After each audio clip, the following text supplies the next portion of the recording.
ప్రస్తుతం మనతో పాటు బీఆర్ఎస్ నాయకులు బాలుగారు ఉన్నారు. బాలుగారు చెప్పండి, బల్క సుమన్ని అరెస్ట్ చేయడాన్ని ఏ విధంగా చూడవచ్చు? అంటే ఒక ప్రతిపక్ష నేత ఉండి ఆ విధంగా రెచ్చగొట్టడం కూడా తప్పు కదా అని చెప్పేసి కాంగ్రెస్ నేతలు చెప్పినటువంటి మాట. అంటే ప్రజా సమస్యల మీద ప్రశ్నించడం తప్ప, మీరు అక్కడ ఉన్నటువంటి రామగుండంలో కానీ సింగరేణికి సంబంధించినటువంటి చెన్నూరు కావచ్చు, గోదావరి కని కావచ్చు, అదేవిధంగా బెల్లంపల్లి కావచ్చు, తెలంగాణలో ఉన్నటువంటి సింగరేణి ఏరియాలో కార్మికులకు అన్యాయం జరుగుతుందని ప్రశ్నించడం తప్ప, సింగరేణిలో జరుగుతున్న అన్యాయాల గురించి మాట్లాడడం తప్ప, బాల్క సుమన్ గారు వారి మీద మాట్లాడితే తప్పంటే ఎవరు కూడా వాళ్ళు ఇలా ఒట్లు కొనకపోతే ఒట్ల గురించి మాట్లాడరు, రైతుల గురించి మాట్లాడితే తప్ప, మక్కలు కొనకపోతే ఇలా రైతుల గురించి రైతుల పక్షాన మాట్లాడడం తప్ప.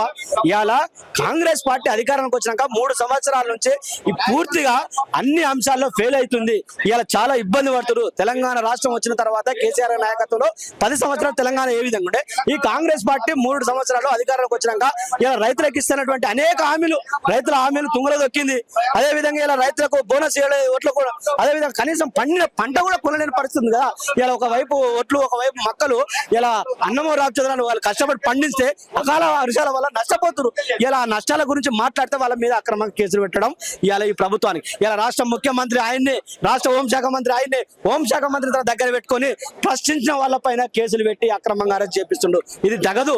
ఎందుకంటే ప్రజాస్వామ్యము ఇది ఖచ్చితంగా ఫైట్ చేస్తారు. మీరు ఇస్తున్నటువంటి అనేక హామీల గురించి ఖచ్చితంగా ఇచ్చేంత వరకు కూడా ఫైట్ చేసేటువంటి బాధ్యతగా ప్రతిపక్ష నాయకులుగా మా మీద ఉంటది. ఇలా కావాల్సి మీరు దాన్ని ఏంది, మీ దగ్గర హోంశాఖ ఉంది కాబట్టి మీరు ఎవరో చెప్పినట్టు మీరు కేసులు చేస్తే ఎవరు ఊకోరు. మాకు చట్టాల మీద గౌరవం ఉంది, కేసులకు ఎవరు భయపడడు.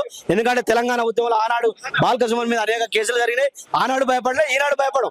ఎందుకంటే చట్టాలను గౌరవించే వాళ్ళం కాబట్టి కేసుల మీద భయపడడం లేవు. ఎందుకంటే ఇలా ఎక్కడ ఏం జరిగిందని చెప్పి ఇలా కేసులు పెడతారు బాల్క సుమన్ పైన. ఇలా అదే అనేక సందర్భాల్లో రాష్ట్ర ముఖ్యమంత్రిగా ఆయన మాజీ పార్లమెంట్ సభ్యుడిగా, పిసిసి అధ్యక్షుడిగా ఇదే ప్రగతి భవన్ ను నక్సలైట్లతో పేల్చాలని మాట్లాడు. ఆయన మీద అప్పుడు పరిస్థితి ఏంది అప్పుడు. అదే విధంగా ఇలా జడ్చర్ల ఎమ్మెల్యే గారు అనిరుద్ రెడ్డి గారు మాట్లాడతాడు, అరవింద ఫార్మసీని పేల్ చేస్తామంటాడు. అదే మకన్ సింగ్ రాజు ఠాకూర్ గారు మాట్లాడినటువంటి మాటలు అడ్డంగా నరికేస్తామంటారు. అంటే వాళ్ళ మీద ఎందుకో చర్యలు తీసుకుంటలేరు. కాబట్టి మేము ఏమంటామంటే, బాల్క సుమన్ గారు మాట్లాడిన మాటలను వక్రీకరించి ఫ్యాబ్రికేట్ చేసి కావాల్సి కుట్రపూరితంగా ఒక దళిత నాయకుడు అని చెప్పి కేసులు చేస్తుంది ఈ ప్రభుత్వం.